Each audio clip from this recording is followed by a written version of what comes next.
Good afternoon students, all of you.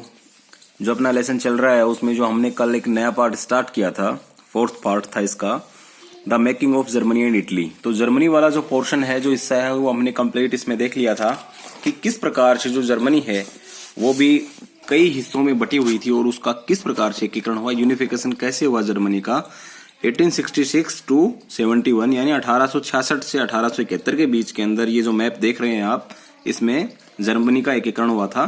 और ये जो डिटेल्स दे रखी हैं इसमें, जो प्रशिया, जो अलग अलग कलर्स हैं मैप के अंदर, जो अलग अलग कलर्स दिखाए गए हैं, इनमें इसकी डिटेल है, इसको एक बार आप देख लेना। तो आज जो हम पढ़ेंगे वो है इटली यूनिफाइड, यानी इटली जो है वो किस प्रकार से संगठित हुई थी, या फिर इटली का जो एकीकरण है वो कैसे हुआ था, ये देखेंगे हम। एक बार इस मैप में आप देखिए, पहले इसमें है इटालियन स्टेट बिफोर यूनिफिकेशन 1858, यानी जो इटली के जो अलग अलग राज्य थे ये 1858 से पहले, 1858 में इटली के यूनिफिकेशन से पहले, इटली के एकीकरण से पहले किस प्रकार से अलग अलग पार्ट्स में बटे हुए थे। और उसके बाद इसमें दे रखा है कि इटली आफ्टर यूनिफिकेशन, यानी एकीकरण के बाद जब इन राज्यों को आपस में मिला लिया गया था तो उसके बाद इटली कैसी नजर आ रही थी। जो ब्लू कलर के अंदर आपको ये पूरा मैप दिखाई दे रहा है, ये इटली का था। साइड में ऑस्ट्रिया, ऊपर स्विट्जरलैंड अलग अलग दिखा रखा है इसमें। तो ये इटली का एकीकरण कैसे हुआ था वो हम यहाँ पे पढ़ रहे हैं। अब इसमें है Italy unified like Germany, Germany की तरह Italy too had a long history of political fragmentation, यानी पॉलिटिकल फ्रेगमेंशन का मतलब होता है राजनीतिक विखंडन। राजनीतिक विखंडन का मतलब होता है, विखंडन का मतलब यहाँ पे समझिए आप कि टुकड़ों के अंदर बट जाना। जैसे कि यहाँ पे दिखा रखा है अलग अलग जो हिस्से हैं इस मैप के अंदर, उसके माध्यम से आप समझ गए होंगे। तो इसमें है कि जैसे जर्मनी पहले टुकड़ों में बटी हुई थी, वैसा ही कुछ इतिहास इटली का भी रहा है, टुकड़ों के अंदर इसके विखंडन का या इसके बटने का। Italians were scattered over several dynastic state as well as the multinational Habsburg empire. अब जो इटली जो है उसमें बहुत सारे ऐसे डायनेस्टिक स्टेट, डायनेस्टिक स्टेट का मतलब होता है कि ऐसे बहुत सारे वंशानुगत राज्य थे, ठीक है। और जो बहुत सारे ऐसे मल्टीनेशनल यानी बहुराष्ट्रीय, यानी एक से ज्यादा जो राष्ट्र जिनको मिला ले, और उसमें क्या था, हाब्सबर्ग एम्पायर यानी हाब्सबर्ग साम्राज्य में बटा हुआ था। इटली जो है वो एक से ज्यादा मल्टीनेशनल हाब्सबर्ग एम्पायर के अंदर बटा हुआ था, ठीक है। अब इसके बाद है during the middle of the 19th century, यानी जो 19वीं जो सेंचुरी है इसके मध्य में Italy was divided into 7 state. Italy को 7 राज्यों में बांट दिया गया था, of which only one, Sardinia Piedmont was ruled by the Italian princely houses. अब इसमें यह है कि जो 19वीं सदी के मध्य में इटली 7 राज्यों में विखंडित था, बटा हुआ था, जिसमें से केवल एक सार्डिनिया पिडमोंट, एक इटावली राजघराने का क्या था, वो शासक था, रूलर था, ठीक है। इटालियन प्रिंसली हाउस, यानी प्रिंसली हाउस का मतलब क्या होता है, राजघराना। इटली का एक राजघराना था, उसका क्या था, वो शासक था। अब इसमें आगे आता है the north was under Australian Habsburg, जो उत्तरी जो क्षेत्र है ऑस्ट्रेलिया का उत्तरी भाग, ठीक है। जो उत्तरी भाग है मध्य के अंदर तो क्या था, एक इटावली राजघराना, लेकिन जो उत्तरी भाग है किसका, इटली का, उसमें कौन था, ऑस्ट्रेलियन हाब्सबर्ग्स, यानी जो ऑस्ट्रेलियन जो साम्राज्य है उसका इसके अंदर था, मतलब इस ऑस्ट्रियन हाब्सबर्ग के अंदर जो इटली का नॉर्थ एरिया है वो उसके अधीन था। The centre was ruled by the pope of the southern reason were under the domination of the Bourbon king of Spain. अब इसमें इटली के जो चारों हिस्से हैं इसका पूरी डिटेल बता देता हूं आपको। इसमें बता रखा है कि जो इटली है तो उसका जो एक मध्य जो भाग है उसमें तो क्या था, इटावली राजघराना था, ठीक है। अब इसके बाद जो ऑस्ट्रेलियन जो हाब्सबर्ग हैं इनके अधीन जो नॉर्थ वाला जो इनका पार्ट था वो था, और जो सेंटर वाला जो पार्ट है उसको कौन रूल कर रहे थे, जो पोप थे उसके अधीन था, ठीक है। अब इसके बाद जो बुर्बो के जो राजा थे, बुर्बोन जो राजा थे, उनके अधीन दक्षिण का जो साउथ वाला जो क्षेत्र है वो उनके अधीन था स्पेन में। Even the Italian language had not acquired one common forms and still had many regional and local variation. इसमें भी यही है कि जो इटली की जो लैंग्वेज थी, इटली की जो भाषा थी, वो एक कॉमन लैंग्वेज नहीं थी, एक साझा मतलब मिली एक जो इकट्ठी भाषा होती है। जैसे पूरे हमारे इंडिया के अंदर हिंदी है, वो सब जगह नहीं बोली जाती है। साउथ के अंदर अलग अलग उड़िया है, ठीक है, तमिल है, मलयालम है और बहुत सारी अलग लैंग्वेज हैं। पंजाब में पंजाबी है, गुजरात में गुजराती है। ऐसे पहले इटली के अंदर क्या थे कि जो लोकल लैंग्वेज जो है वो बहुत सारी बोली जा रही थी। रीजनल जो लोकल लैंग्वेज थी, अलग अलग वेरिएशन थे, अलग अलग प्रकार थे उनकी, ये बोली जा रही थी। जो मेन जो इटालियन लैंग्वेज है वो उसको एक्वायर नहीं किया गया था एज ए कॉमन लैंग्वेज के। अब है ड्यूरिंग द 1830 के दौरान Giuseppe Mazzini had sought to put together a coherent programme for a unitary Italian republic. अब इसमें है कि 1830 का जो दशक है उसमें जिउसेप्पे मैज़िनी जो है उन्होंने क्या किया था कि एक ऐसा प्रोग्राम लेके आए थे, क्या, यूनिटरी इटालियन रिपब्लिक। वो चाहते थे कि उस प्रोग्राम के तहत एक यूनिटरी इटालियन रिपब्लिक यानी एकीकृत इटली रिपब्लिक गणराज्य यानी एकीकृत इटली एक गणराज्य बन जाए वहां पे, वो सोच रहे थे। और उन्होंने एक ऐसा कार्यक्रम प्रस्तुत करने का प्रयास भी किया था। अब he had also formed a secret society called Young Italy for the dissemination of his goals. उसने गोल्स का मतलब यही है कि भाई जो उसका उद्देश्य था, ठीक है, गोल्स मतलब उसका जो लक्ष्य था या जो उद्देश्य था, उसके लिए उसने एक सीक्रेट सोसाइटी का निर्माण किया था। फॉर्म्ड मतलब बनाना, a secret society. Secret society का मतलब होता है कि एक गुप्त समाज या फिर एक तरह से अपन बोल सकते हैं कि गुप्त संगठन, ठीक है, गुप्त संगठन इन्होंने बनाया था जिसको क्या नाम दिया गया था, यंग इटली यानी young Italy for the damnation of his goals, अपने उद्देश्य की प्राप्ति के लिए। The failure of revolutionary uprising both in 1831 and 1848 meant that the mantle now fell on Sardinia Piedmont under the rural king Victor Emmanuel II to unify the Italian state through war। अब इसमें भी ये दिया गया है कि जो Italy के अंदर, इटली में क्या था कि 1831 से 1848 ये एक टाइम पीरियड दिया गया है। 1831 से 1848 के दौरान जो सार्डिनिया पिडमोंट है, ठीक है, जो सार्डिनिया पिडमोंट है उनके शासक थे। शासक का क्या नाम था, विक्टर इमैनुअल II, ठीक है। अब इन्होंने क्या था कि इनका मतलब ये कि असफलता मिल गई थी इनको। क्या इसमें है, the failure of revolutionary uprising यानी जो क्रांतिकारी थे वो फेल हो गए थे। कब, 1831 से 1848 के बीच में। तो उसका जो प्रेशर है वो किस पे आ गया था, मेन सार्डिनिया पिडमोंट पे आ गया था, जिसके अंडर वो क्या थे, ruler king Victor Emmanuel II to unify the Italian state through war, जो युद्ध के माध्यम से, ठीक है, उसको एकीकृत करना चाह रहे थे। In the eyes of the ruling elites of this region, a unified Italy offered them the possibility of economic development and political domains। इसका मतलब भी यही है कि वहां पे क्या था कि ये जो शासक थे, ठीक है, इस क्षेत्र के अंदर in the eyes of the ruling elites यानी इनकी नजरों में जो वहां जो रूल कर रहे थे, इनकी रूलिंग एलाइट्स ऑफ द रीजन यानी एक अभिजात वर्ग जो है, यानी वहां पे यूरोप के अंदर तो 3 प्रकार के वर्ग थे। तो क्या थे, भाई कुलीन वर्ग था, एरिस्टोक्रेसी, फिर ये था एलाइट्स, अभिजात वर्ग।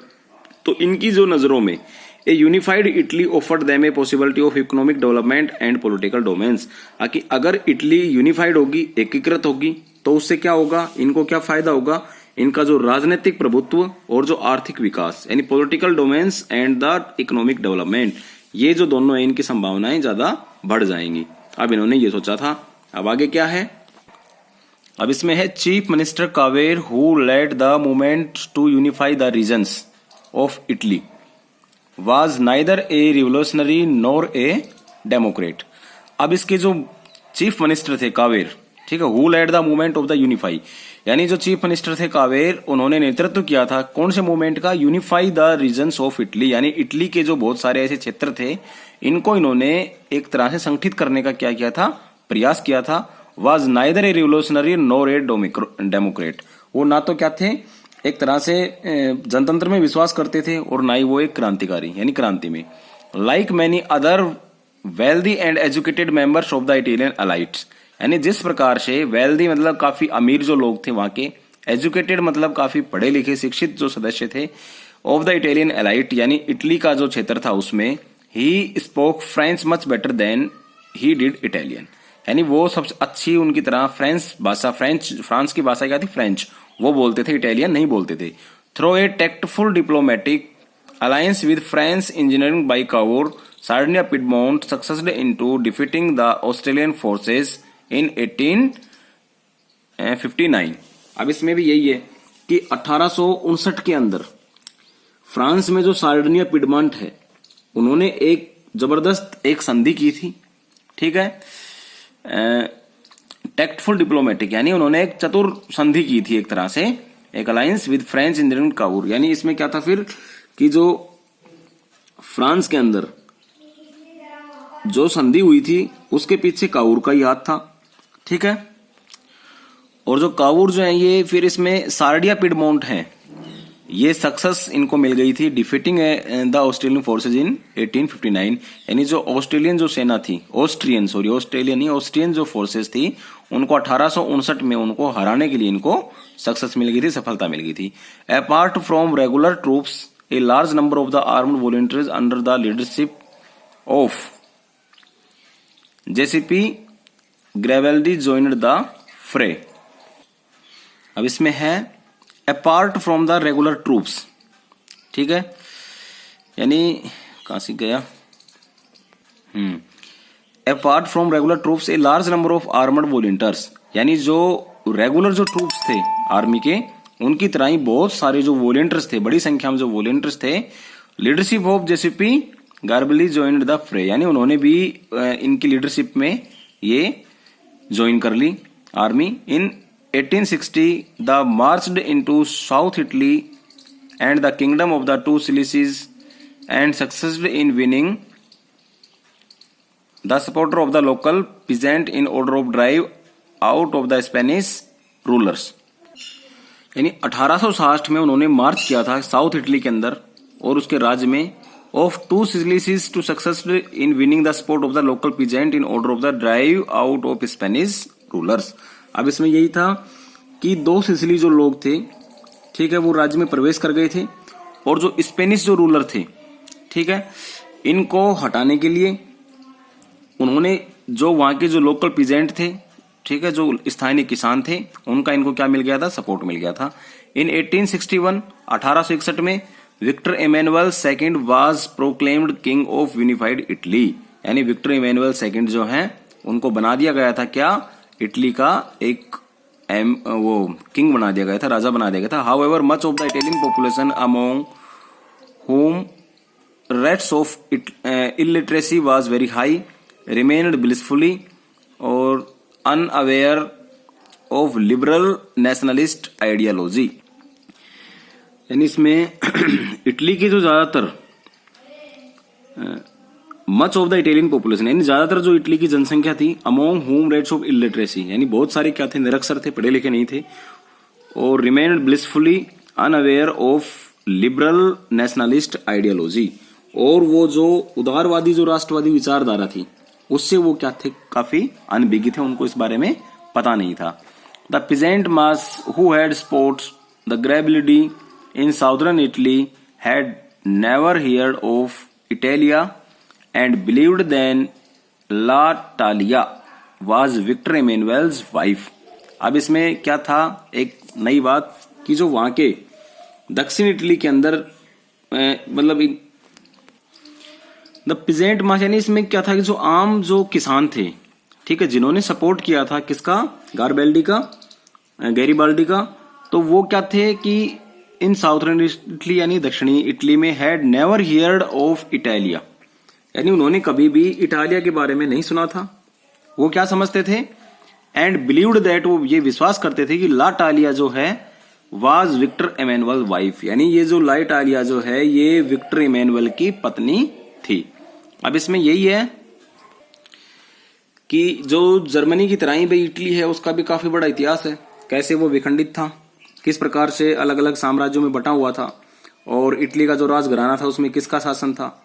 फिर 1830 के अंदर जो जेसीपी मैथ्सिनी जो थे, उन्होंने किस प्रकार से कार्यक्रम प्रस्तुत करके क्या क्या प्रयास किए थे उन्होंने इटली को एक करने के लिए।